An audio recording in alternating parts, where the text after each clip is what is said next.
La primera vez que Antonio viajó por España no fue por placer, fue por obediencia. Año 1942, madrugada. Un patio de fábrica aún oliendo a aceite rancio y a hierro caliente. Les hacen formar en fila, como si fueran a la guerra otra vez, pero esta vez con una maleta de cartón atada con cuerda. Un hombre con brazalete pasa lista, y cuando pronuncia el nombre de Antonio, le cuelga del cuello una tarjeta.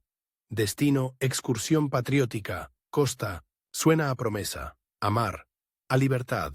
Antonio traga saliva, porque detrás de esa palabra bonita, excursión, hay otra más fría, control. En el autobús nadie habla alto, las ventanas van medio empañadas, huele a bocadillos de pan duro, a sardina, a colonia barata. En el asiento de delante, una madre aprieta la mano de su hijo, como si el país fuese un pasillo oscuro, y de pronto, cuando por fin aparece el Mediterráneo, una línea azul brillante que corta el mundo, a Antonio se le enciende algo por dentro, y al mismo tiempo se le revuelve el estómago, porque el guía, sonriente, levanta el brazo y dice: «Mirad qué hermosa es España cuando se la ama, como Dios manda, y ahí está el contraste que te prometí».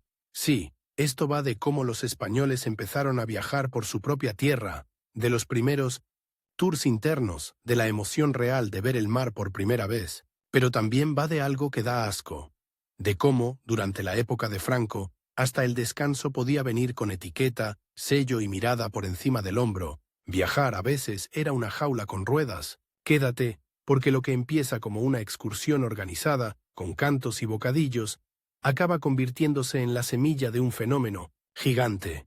La España que descubre sus playas, sus pueblos y sus carreteras.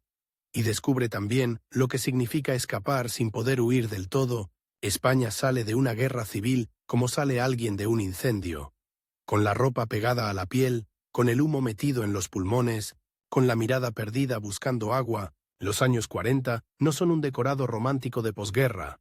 Son hambre, cartillas, silencios largos, miedo corto pero constante. Las calles tienen esa tensión de cuando nadie sabe qué palabra puede ser la última. Y sin embargo, incluso en ese paisaje áspero, aparece una idea peligrosa para un régimen obsesionado con el orden.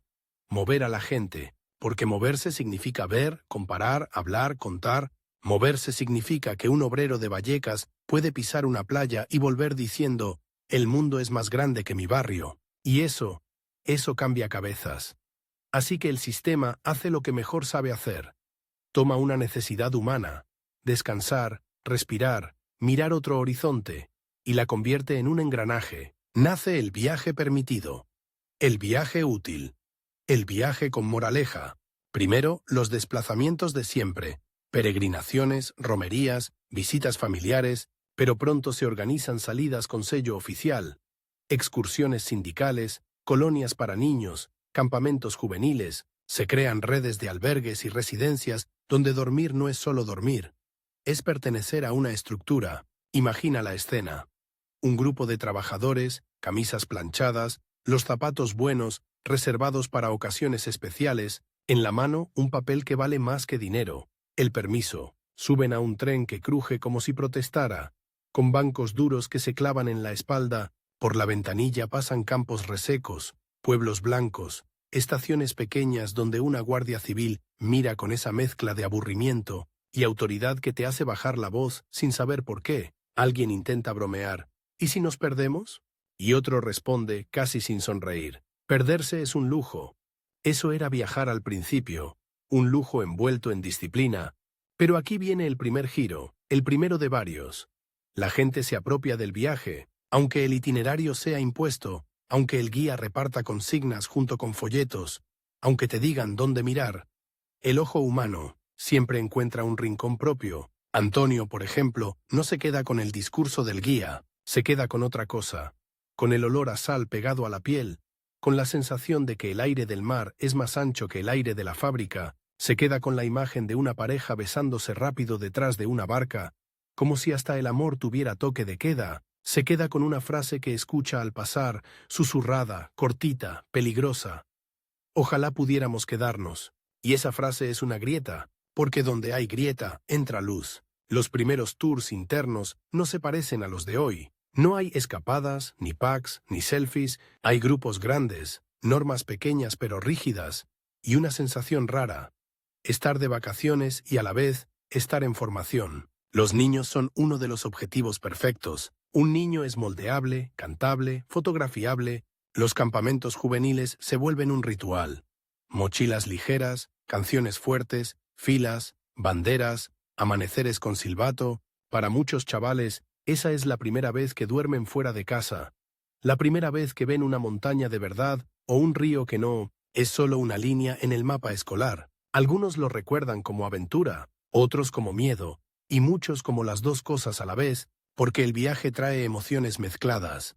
La euforia de correr por un prado, y el asco de que te digan cómo debes pensar mientras corres. Luego están las excursiones de descanso para obreros.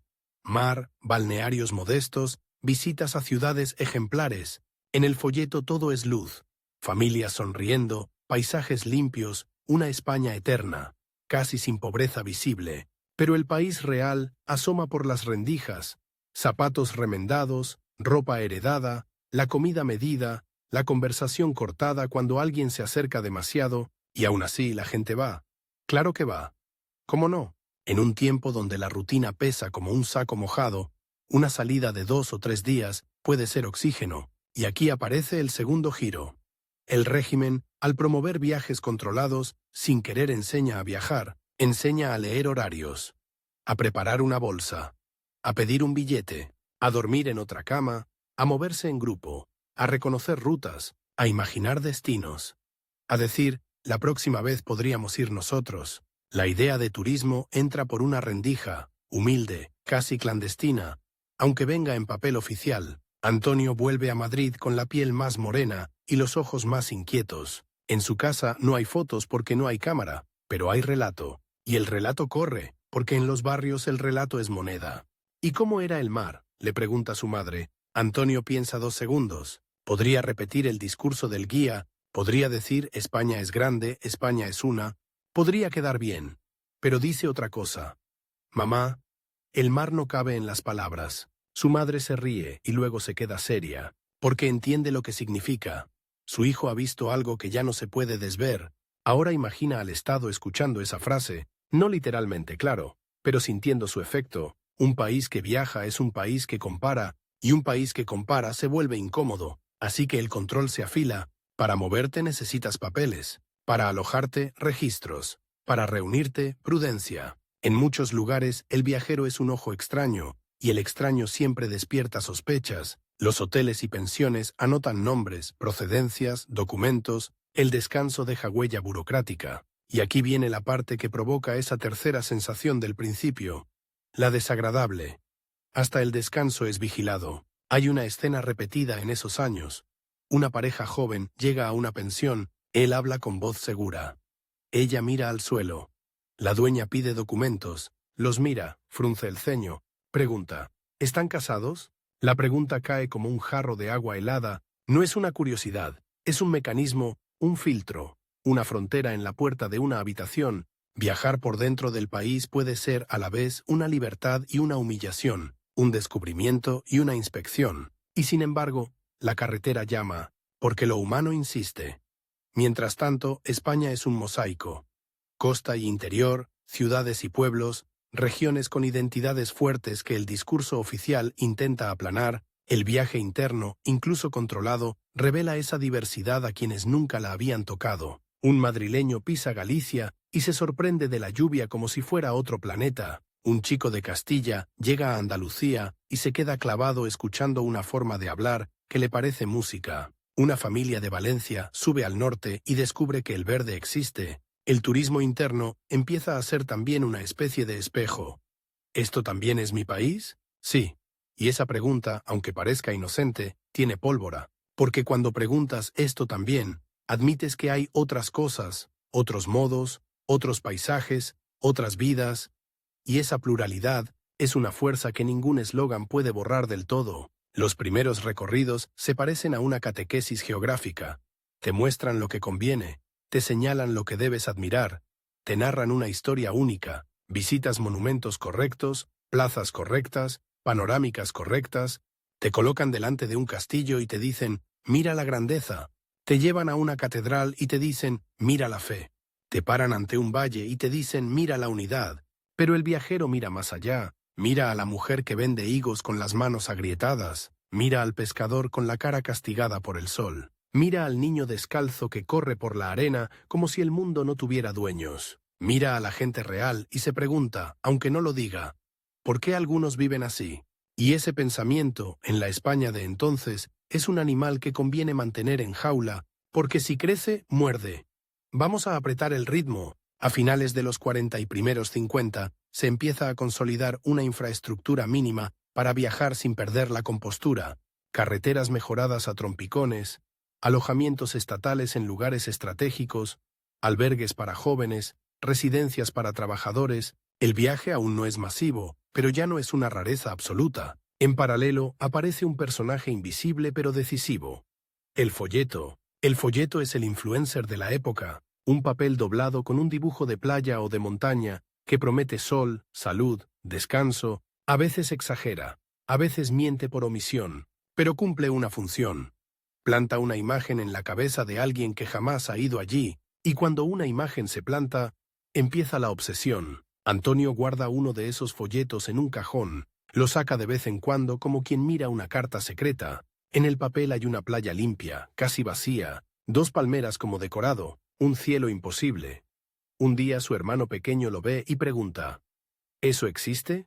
Antonio lo mira, y sin darse cuenta, contesta con una frase que es una bomba lenta. Sí, y algún día iremos por nuestra cuenta, por nuestra cuenta.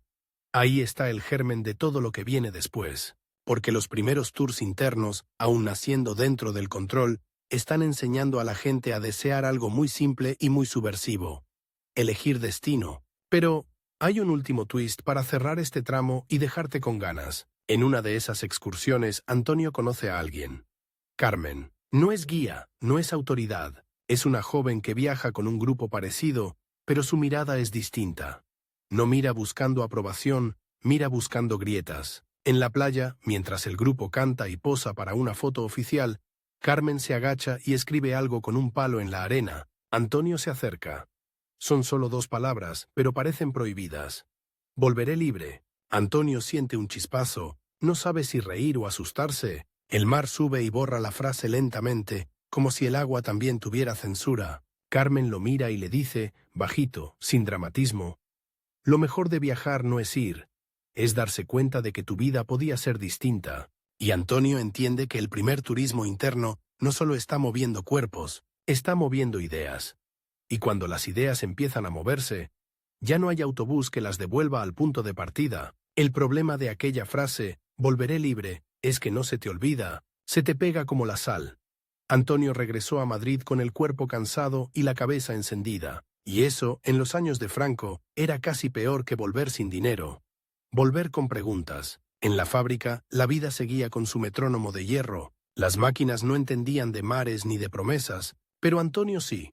Empezó a notar algo raro, que en el barrio, entre la gente, la palabra ir empezaba a sonar distinta. Antes ir era ir a por pan, ir a por agua, ir al trabajo. Ahora, de vez en cuando, se colaba un ir a ver, ir a la sierra, ir a la playa, ir aunque sea un día, y el Estado que lo vigilaba todo también lo notó, así que afinó el truco. Si la gente iba a moverse, mejor que se moviera como ellos quisieran. Aparecen más viajes organizados, más excursiones bien pensadas, más campamentos, más residencias. Se vende la idea con una sonrisa de cartón. Descanso, salud, cultura, y por debajo, como un alambre, el mensaje, sin desviarse. Antonio volvió a ver a Carmen. No fue un reencuentro de película, fue mucho más real y por eso más peligroso. Un día, en una cafetería ruidosa, donde el café sabía a tostado viejo y el humo era una manta, ella dejó caer un papelito doblado junto a su vaso. No decía te quiero, decía domingo, estación, 6:10, sin grupo, sin grupo. Eso era casi una declaración política, porque viajar sin grupo significaba algo muy concreto. Elegir. Elegir con quién, elegir a dónde, elegir cuándo. Y en aquella España, elegir era un músculo atrofiado. Si lo usabas, dolía. El domingo amaneció con esa luz fría que hace que las calles parezcan más estrechas En la estación, las voces se mezclaban con el silbido metálico del tren. Antonio vio a Carmen de lejos, con un abrigo sencillo y una bolsa pequeña. Nada llamativo, nada sospechoso. Precisamente por eso, todo era sospechoso. Subieron a un tren de madera y hierro que temblaba como si tuviera miedo de sí mismo. Asientos duros. Ventanas que no cerraban bien. El paisaje, gris al principio, empezó a abrirse poco a poco. Campos, olivares, pueblos que parecían maquetas olvidadas. Carmen habló poco. Miraba por la ventanilla como quien busca señales.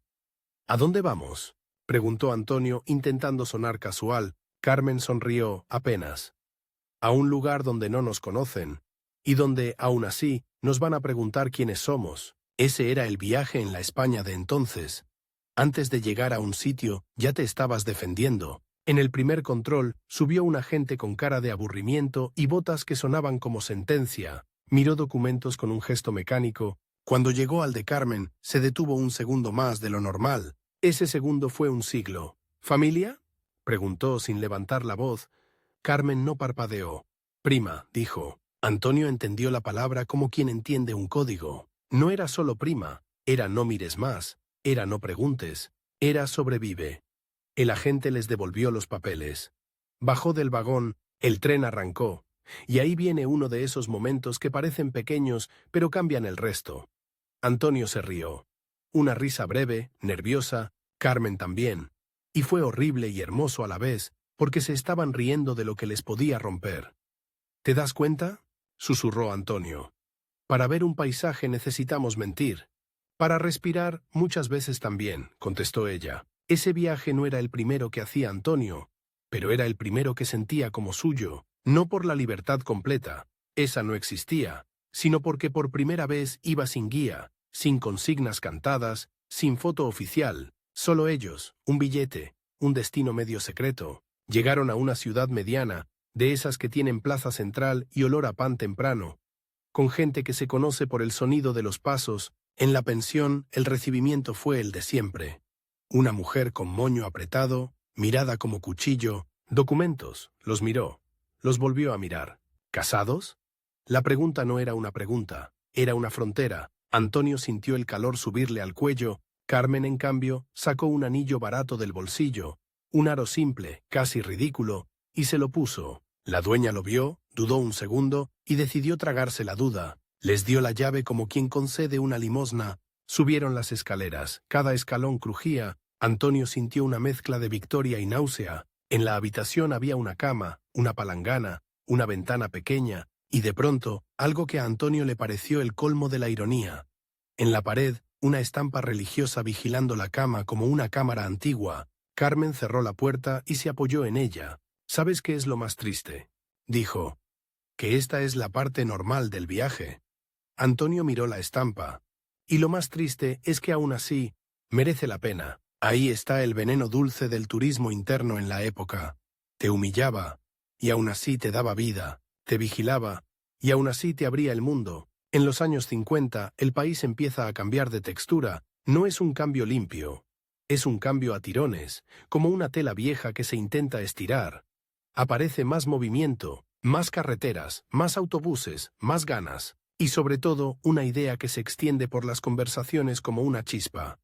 Quizá ahora sí, los viajes se vuelven un objetivo familiar, se ahorra para hacer una salida, se pregunta a los vecinos, se intercambia información como si fueran mapas del tesoro. Dicen que en tal playa hay arena fina. Dicen que en tal pueblo se come barato.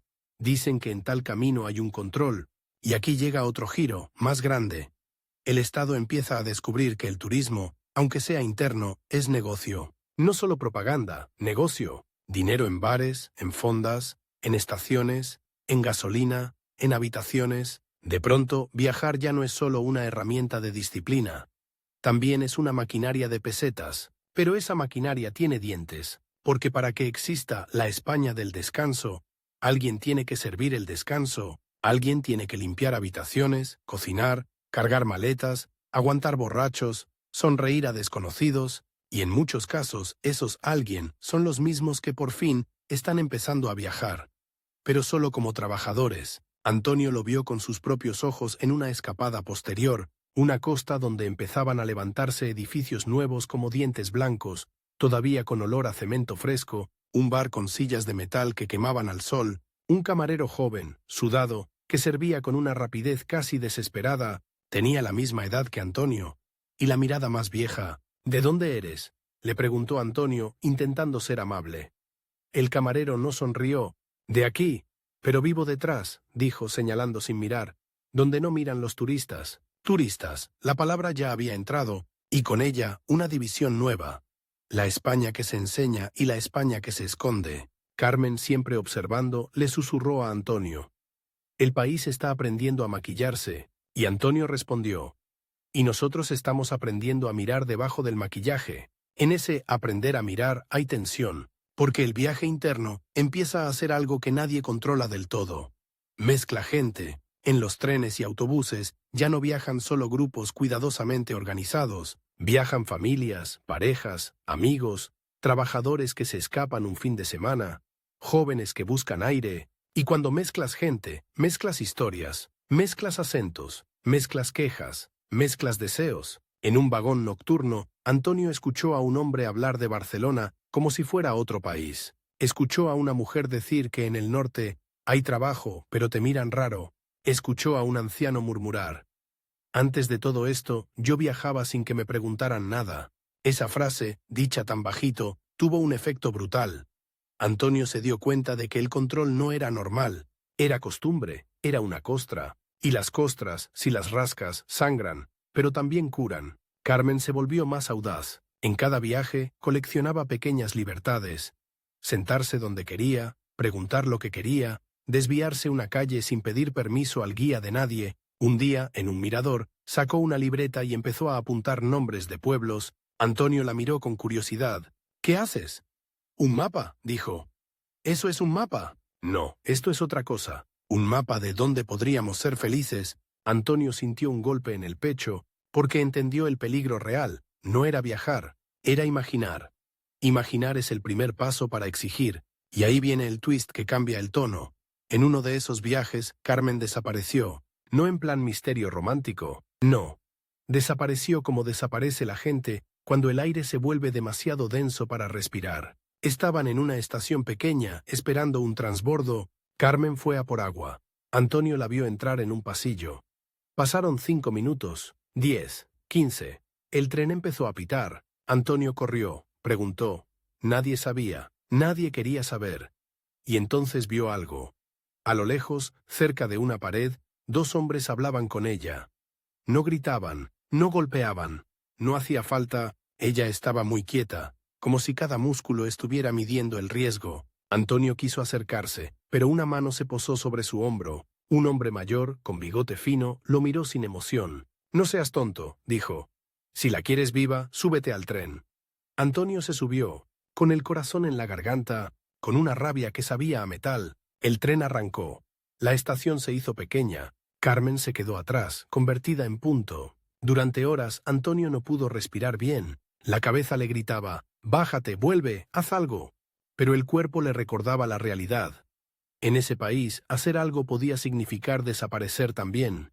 Esa noche, en la pensión, Antonio miró la ventana como si esperara verla entrar por allí. No entró.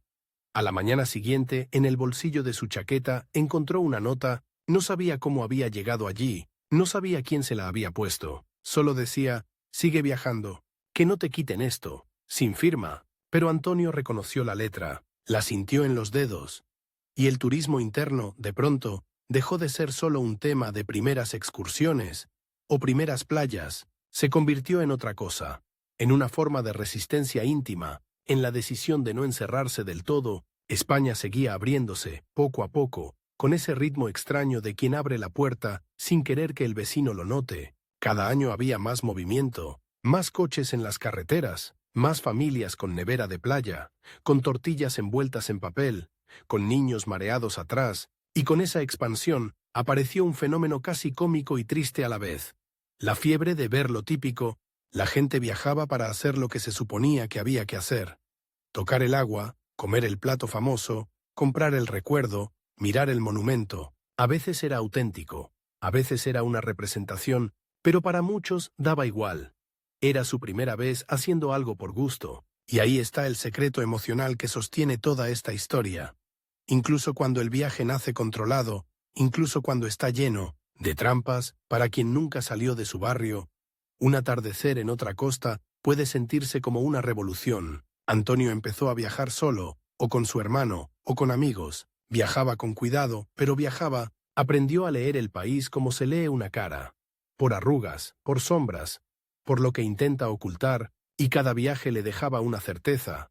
El país se estaba moviendo, y no solo por carreteras, porque cuando vuelves y cuentas lo que viste, el barrio cambia 1 milímetro, y cuando un barrio cambia 1 milímetro, la ciudad cambia. Y cuando la ciudad cambia, el país empieza a volverse imposible de sostener solo con consignas. El régimen podía organizar excursiones y campamentos, podía poner sellos y controles, podía decidir qué parte de España debía ser admirada, pero no podía impedir lo esencial, que una persona, al ver el mundo con sus propios ojos, empieza a pensar con su propia cabeza, y Antonio, que comenzó en un autobús con una tarjeta colgada del cuello, ya no era el mismo. Ahora le quedaba una obsesión, encontrar a Carmen, o al menos entender qué le había pasado, y esa búsqueda, que empieza como historia personal, va a cruzarse en la siguiente parte con el gran salto.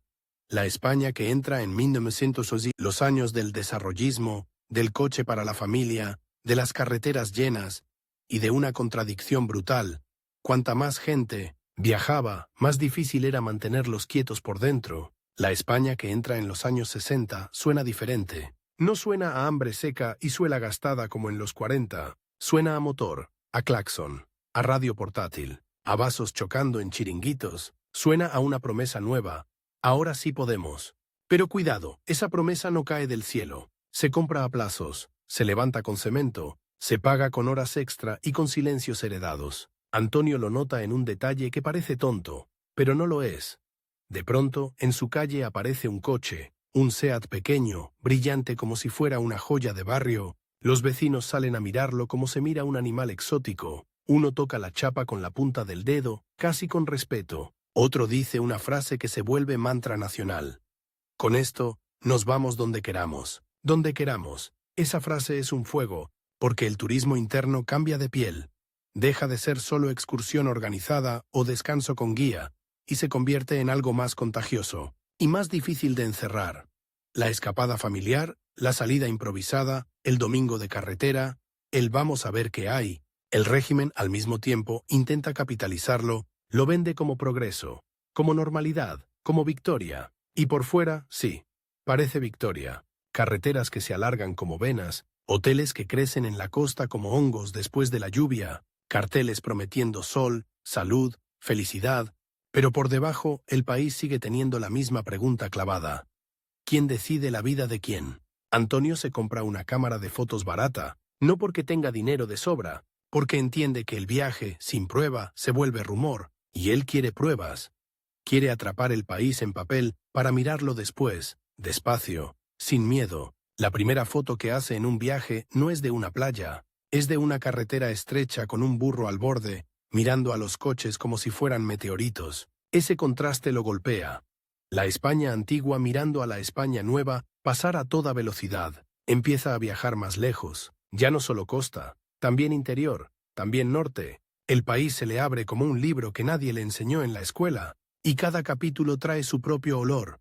Humedad en el Cantábrico, polvo seco en la meseta, naranja dulce en el Levante, pino cortante en la sierra. En una de esas salidas, Antonio se mete en un autobús que va lleno de familias, niños con bocadillos gigantes, padres con cara de «esto nos lo hemos ganado», madres que cargan bolsas como si fueran a mudar la casa entera. Al fondo, un transistor suelta canciones alegres. La alegría es real, pero tiene un borde raro, como si estuviera recién estrenada y todavía diera miedo romperla. En el asiento de al lado, un hombre comenta: «Antes viajar era cosa de señoritos. Ahora hasta nosotros». Esa frase es el corazón de la historia, porque el turismo interno, el primero, el que nace bajo Franco, no es solo movilidad, es ascenso simbólico, es una clase trabajadora que empieza a sentir que el país también es suyo, que los paisajes no son solo para postales ajenas, y por eso mismo es peligroso, porque cuando alguien siente propiedad simbólica,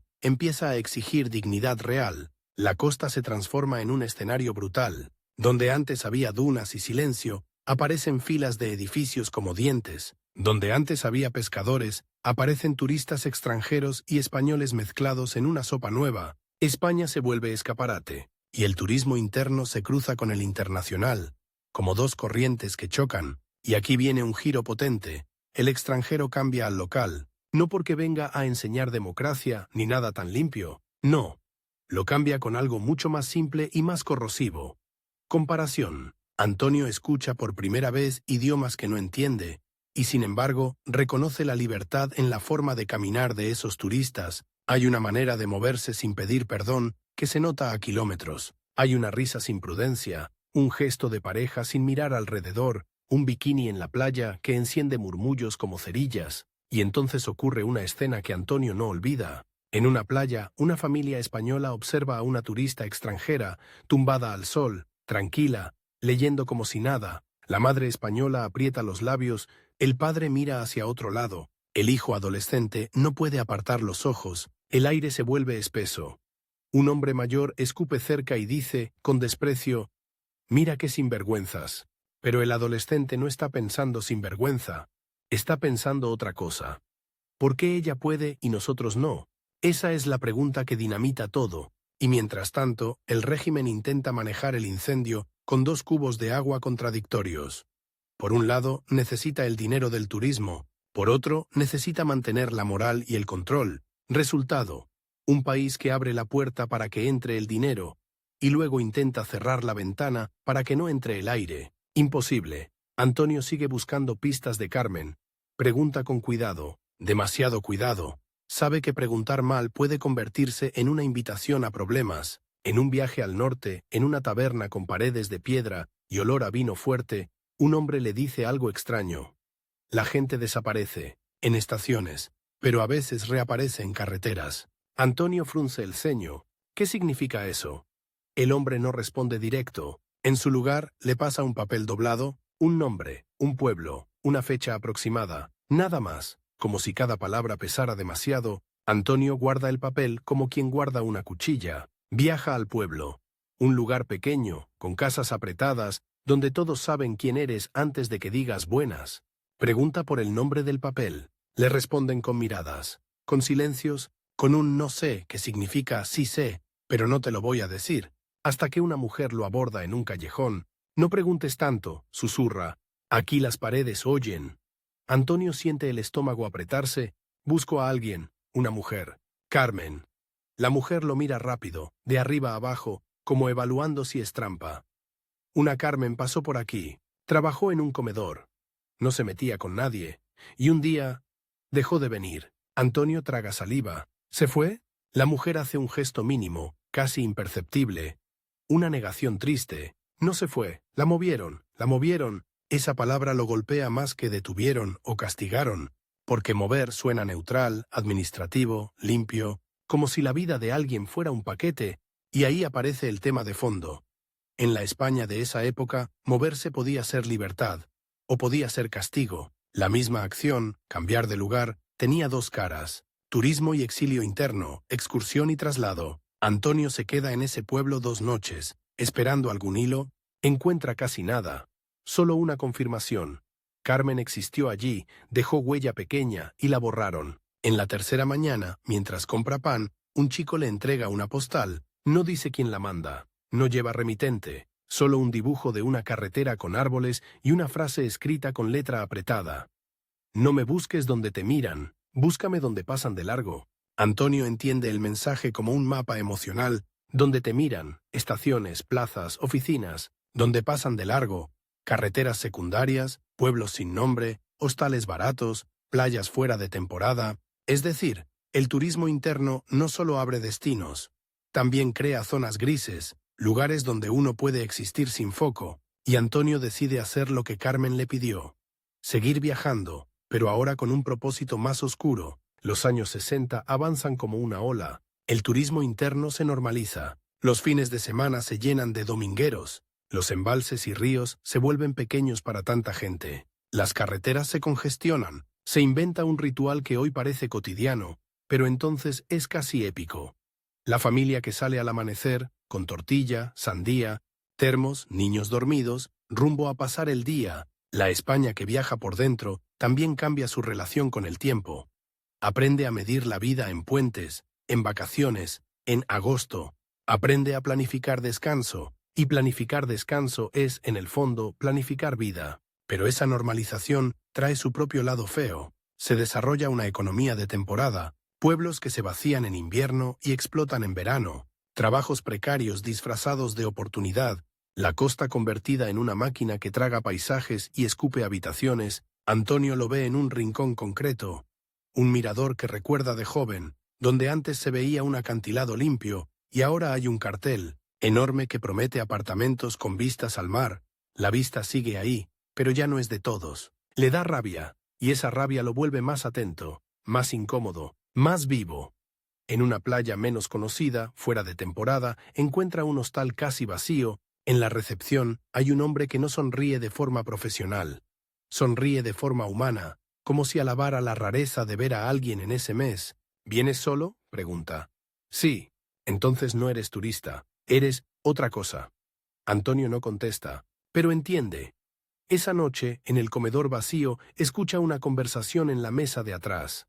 Dos hombres hablan bajo, mencionan traslados, listas, pueblos. Antonio se queda inmóvil, como si fuera parte del mobiliario. Uno de los hombres dice: a la chica la mandaron a servir en un sitio de carretera. ¿Cuál? Uno de esos que nadie recuerda, donde solo paran a mear y seguir. Antonio siente que el corazón le hace un ruido enorme en el pecho, se gira despacio, sus dedos se tensan sobre el vaso. Perdón, dice fingiendo torpeza. ¿Has dicho chica? Los hombres lo miran. Uno se endurece, el otro duda. No es asunto tuyo. Antonio traga saliva. Quizás sí lo sea. Silencio. Ese silencio pesado, donde cualquier palabra puede convertirse en destino. El hombre que dudaba, finalmente, suelta una pista como quien se quita una espina. Carretera vieja, entre dos ciudades, un comedor para camioneros. Pregunta por la que escribe. La que escribe. Antonio siente una mezcla brutal. Satisfacción porque la historia encaja, interés porque el mapa por fin se dibuja, y asco porque entiende el mecanismo. A Carmen la han convertido en sombra, en personal de paso, en pieza invisible. El turismo interno, esa supuesta fiesta de movilidad, también produce invisibles.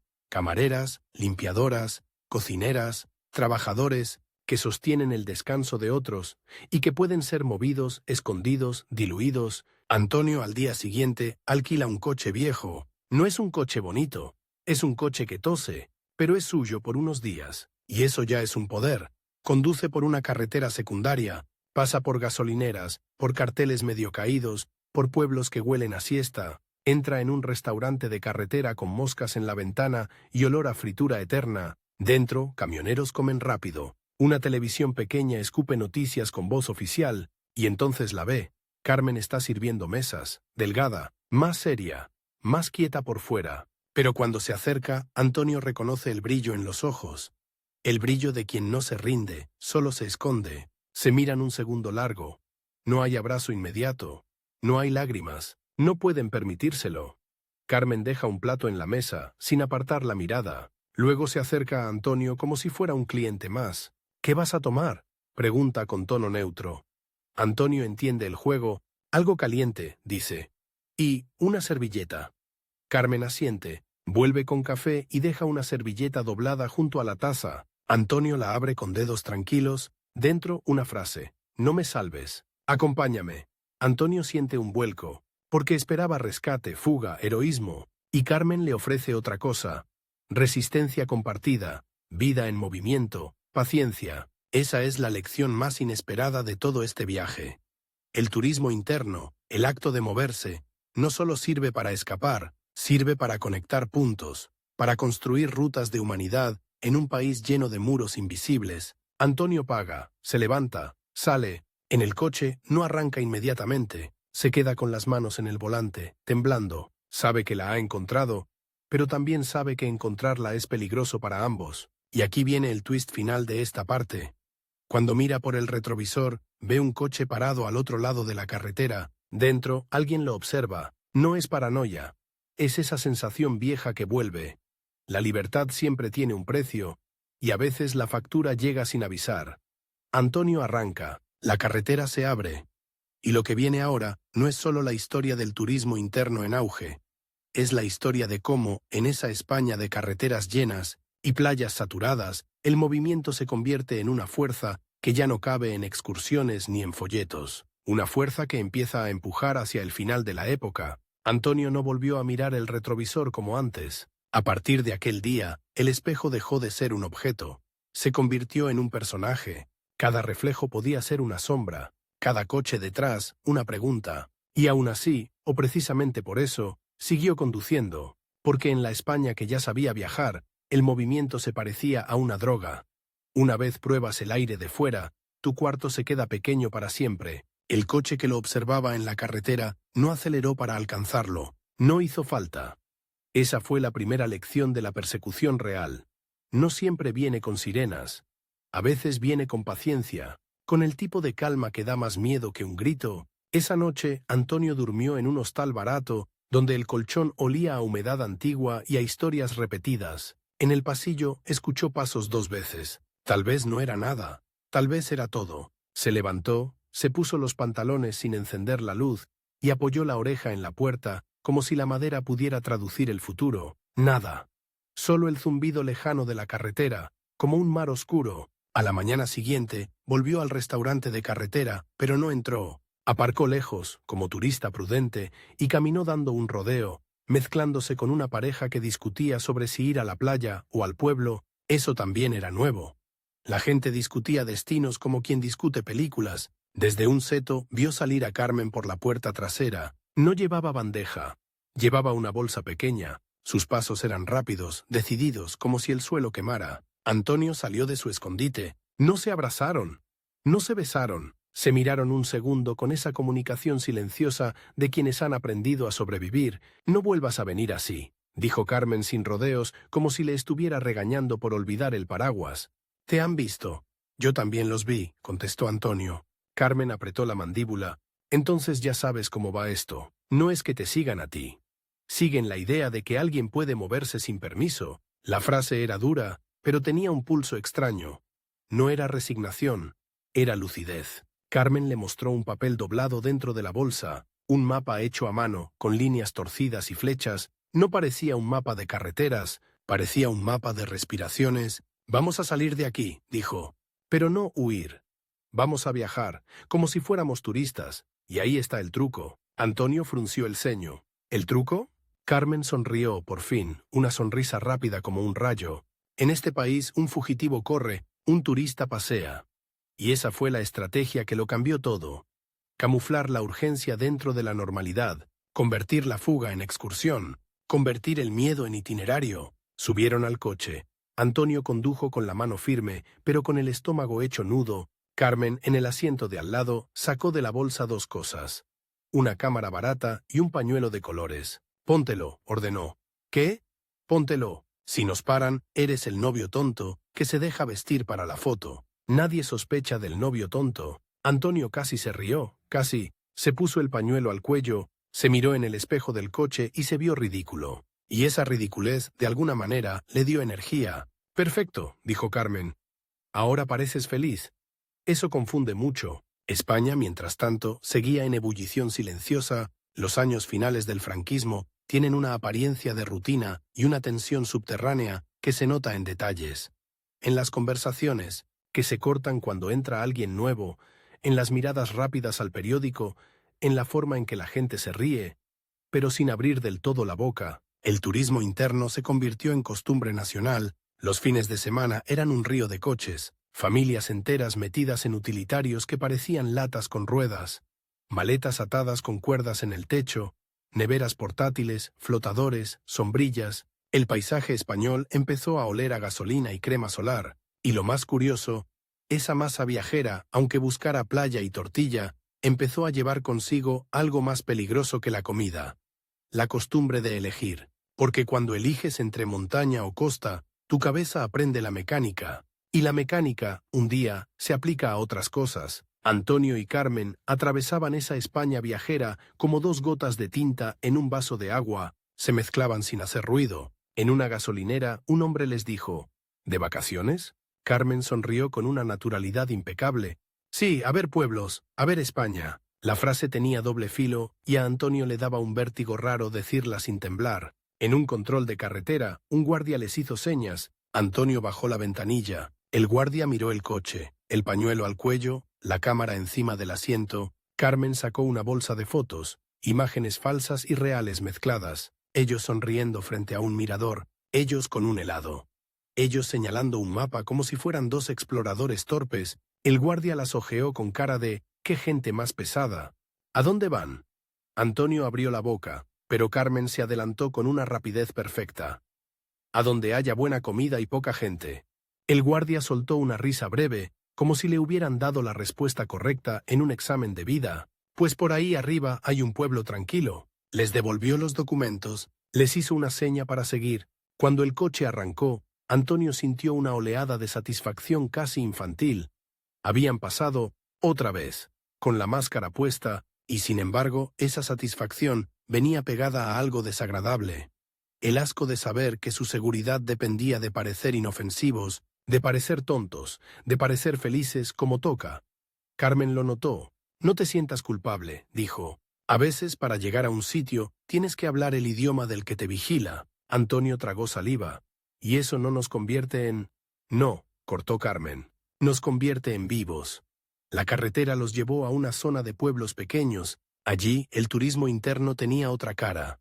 No era playa ni apartamentos. Era romería, era fiesta local, era «vamos a ver la ermita», «vamos a comer cordero», «vamos a escuchar música», y esas fiestas tenían algo explosivo. Juntaban gente, y donde se junta gente, se intercambian cosas, no solo chistes, también ideas. En una plaza, bajo farolillos, una banda tocaba pasodobles, la gente bailaba con esa alegría española que parece eterna, aunque por dentro esté llena de grietas. Antonio y Carmen se mezclaron, comieron, rieron, hicieron fotos reales. Por primera vez en mucho tiempo, Antonio sintió algo parecido a la ligereza, y ahí llegó el primer gran twist de este tramo. Un hombre se les acercó y los llamó por su nombre. «Antonio, Carmen». Antonio se quedó helado, su mano buscó instintivamente el bolsillo, como si allí hubiera un escudo. El hombre levantó las palmas. «Tranquilos, soy amigo de un amigo». Esa frase era otra frontera. O era salvación o era trampa. Carmen lo miró sin pestañear. «Dime algo que solo sabría un amigo». El hombre sonrió y dijo una frase muy simple. «Volveré libre». Carmen cerró los ojos un instante, como si le hubieran tocado una herida vieja. «¿De dónde?» «De tu frase en la arena», respondió él. La gente no la olvidó, solo aprendió a repetirla sin que se notara. Antonio sintió un escalofrío, aquella mini historia del inicio, aquella playa, aquel mar borrando palabras, había tenido consecuencias reales, no épicas pero sí humanas, como semillas. El hombre se llamaba Julián. No explicó demasiado. En ese país explicar era peligroso, solo dijo lo necesario. Hay gente que se mueve, como vosotros, pero no para descansar, para conectar, para llevar mensajes, para sacar a alguien de un sitio, para meter esperanza en otro. Antonio miró alrededor. La plaza seguía bailando, las risas seguían, los niños corrían. Era como estar en un sueño. Mientras en el borde del sueño alguien afilaba un cuchillo. Julián les dio un destino, uno que sonaba turístico, un monasterio en una colina, un lugar bonito para fotos, un sitio donde, supuestamente, el silencio era tan espeso que nadie escuchaba conversaciones. «Id mañana», dijo. «Haced de turistas. Y cuando estéis allí, preguntad por la habitación con vistas al valle». Carmen asintió. Su cara no mostraba emoción, pero su postura sí. Estaba lista. Al día siguiente, subieron al monasterio como quien sube a un mirador de postal. Había turistas de verdad, parejas con mapas, jubilados con bocadillos, niños que se aburrían en la cola. Antonio y Carmen eran dos turistas más. Eso era lo brillante y lo repugnante a la vez.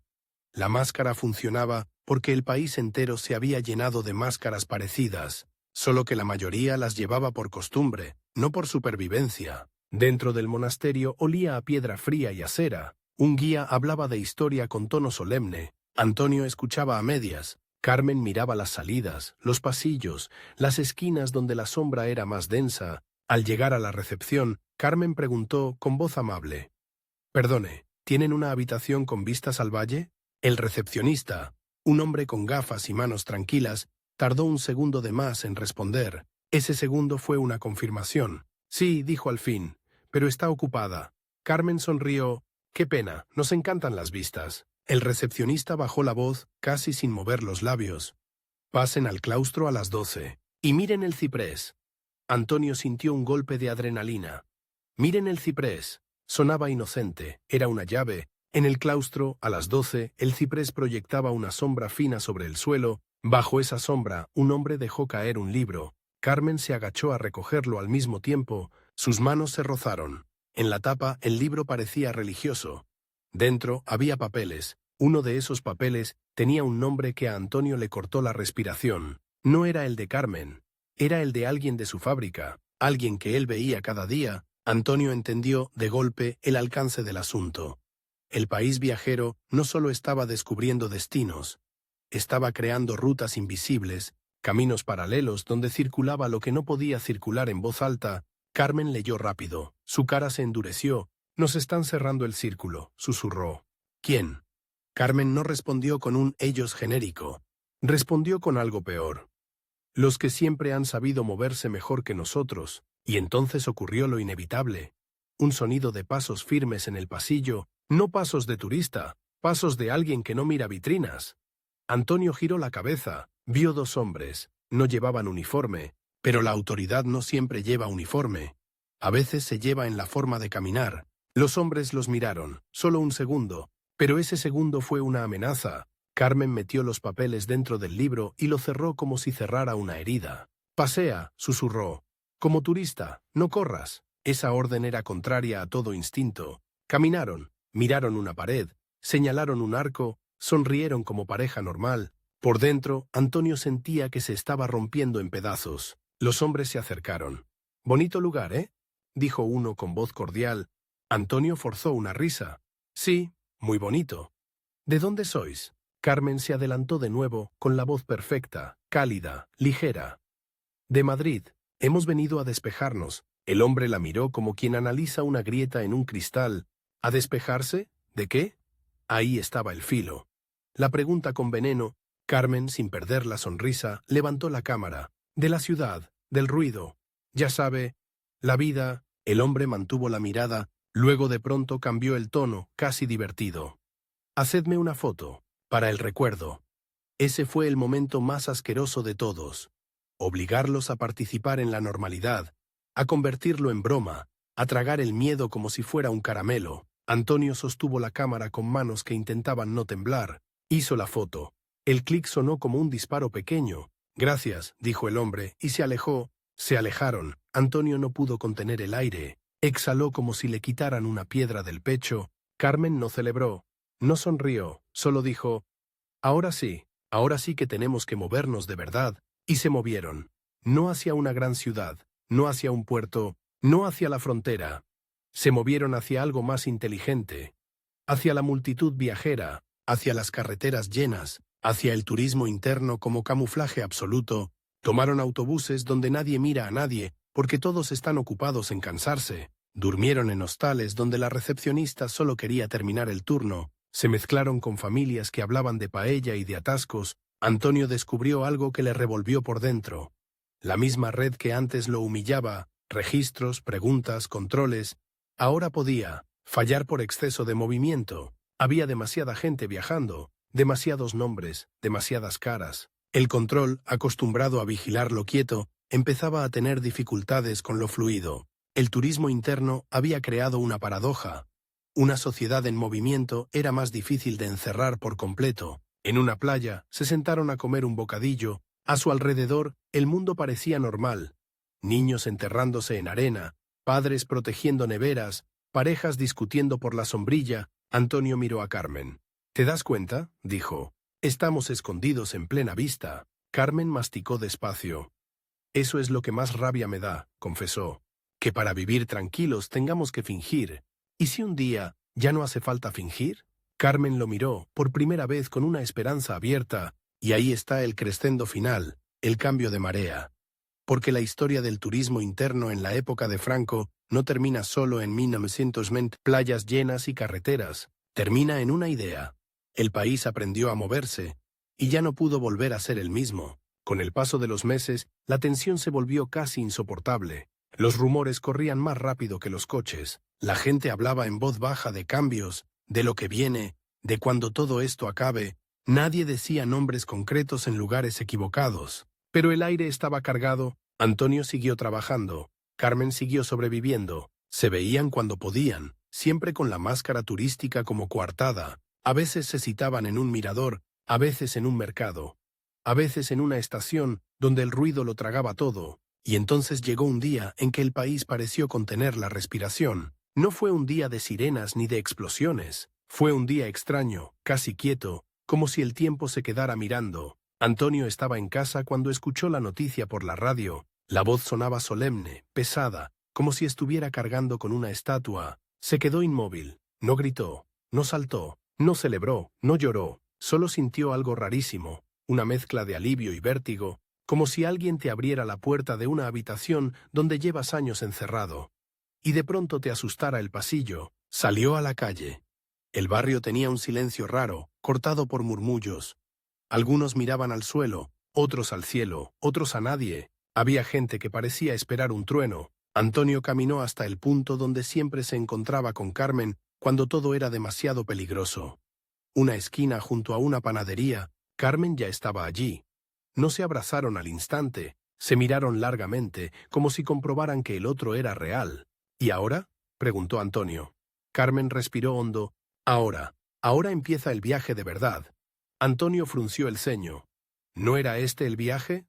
Carmen negó, lenta. Esto era aprender a movernos, a sobrevivir, a elegir destinos sin que nos rompieran. Pero ahora el país tiene que aprender a elegir otra cosa, y va a doler. Antonio entendió. La libertad no era un destino con playa, era un camino lleno de curvas. Aquí está el cierre que une todo. La época de Franco vio nacer, crecer y normalizarse el viaje interno de los españoles de una forma contradictoria, casi cruel. Al principio, el movimiento vino empaquetado.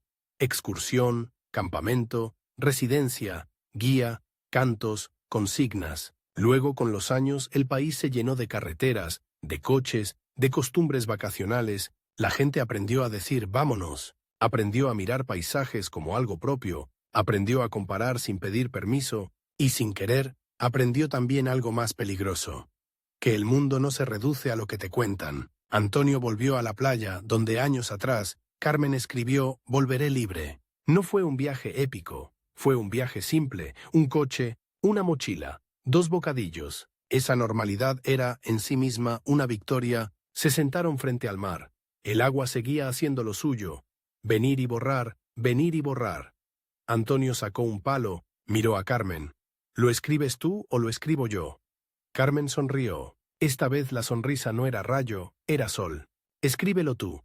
Antonio escribió despacio, con la letra torpe de quien está acostumbrado a máquinas, no a símbolos. Volvimos. El mar se acercó. Tocó la frase, la borró un poco. Antonio sintió esa punzada vieja de ver cómo desaparece lo que importa. Carmen le tomó la mano. Déjalo, dijo. No hace falta que dure en la arena, ya dura en la gente. Antonio miró alrededor. Familias, parejas, amigos, grupos de jóvenes, gente moviéndose sin que nadie les colgara una tarjeta del cuello, gente eligiendo el día, el camino, la parada para el café, y entendió el twist más grande de toda la historia. El turismo interno, nacido como herramienta de control y propaganda, terminó creando un país con hambre de movimiento, y cuando un país tiene hambre de movimiento, ya no acepta fácil que le digan quieto. Antonio se levantó, se sacudió la arena de los pantalones, miró el horizonte y dijo, casi riéndose: ¿Sabes lo que me da más risa de todo? ¿Qué? Que empezamos viajando como nos dijeron, y acabamos viajando como somos.